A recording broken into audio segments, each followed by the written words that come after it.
السلام علیکم ناظرین کرام، ہم آپ کی خدمت میں حاضر ہیں ایک نئی ویڈیو کے ساتھ۔ گزشتہ ویڈیو میں ہم نے غزوہ بدر کے مکمل حالات اور وجوہات کا تفصیل کے ساتھ بیان کیا تھا، اور یہ بھی بتایا تھا کہ غزوہ بدر کے نتیجے میں یہود مدینہ نے مسلمانوں کی بڑھتی ہوئی طاقت کو اپنے لیے خطرہ محسوس کیا، جس کے نتیجے میں غزوہ بنی قینقاع، جس کا حال ہم بیان کرنے والے ہیں، وقوع پذیر ہوا۔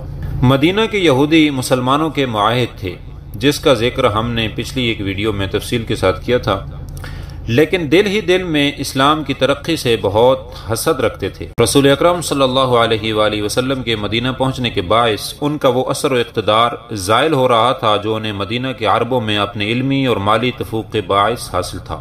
یہ لوگ مدینہ کے مسلمانوں میں انتشار پیدا کرنے کے لیے کوشاں رہتے تھے۔ عبداللہ ابن ابی، جو بظاہر مسلمان ہو گیا تھا لیکن دل میں رسول اکرم صلی اللہ علیہ وآلہ وسلم اور دین اسلام کے ساتھ بغض رکھتا تھا، ان کی سازشوں میں در پردہ شریک رہتا تھا۔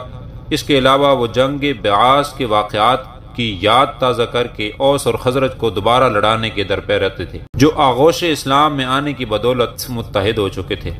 غزوہ بدر کے بعد یہود بنی قینقاع کی شرارتیں تیز تر ہو گئیں۔ ایک دن چند یہودیوں نے ایک مسلمان عورت سے جو بنو قینقاع کے بازار سے گزر رہی تھی چھیڑ چھاڑ کی۔ ایک مسلمان جو ادھر سے گزر رہا تھا طیش میں آ گیا اور اس نے انہیں اس نازیبہ حرکت سے روکا۔ یہودی اس سے الجھ پڑے۔ مسلمان نے تلوار نکال لی اور ایک یہودی کو خاک و خون میں غلطان کر دیا۔ یہودیوں نے اس مسلمان کو مار ڈالا۔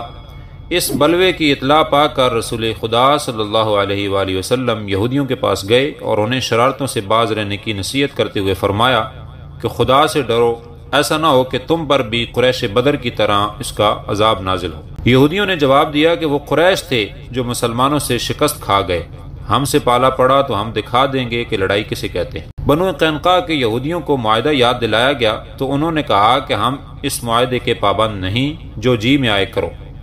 رسول خدا صلی اللہ علیہ وآلہ وسلم واپس آ گئے اور مسلمانوں کو بنو قینقاع سے لڑنے کا حکم دیا۔ بنو قینقاع اپنے قلعوں اور محلوں میں محصور ہو کر بیٹھ گئے۔ 15 دن تک محاصرہ جاری رہا۔ آخر انہوں نے پیغام بھیجا کہ رسول خدا صلی اللہ علیہ وآلہ وسلم ہمارے متعلق جو بھی فیصلہ کریں ہمیں منظور ہوگا۔ آپ صلی اللہ علیہ وآلہ وسلم نے انہیں شہر چھوڑ کر جلا وطن ہونے کی سزا دی۔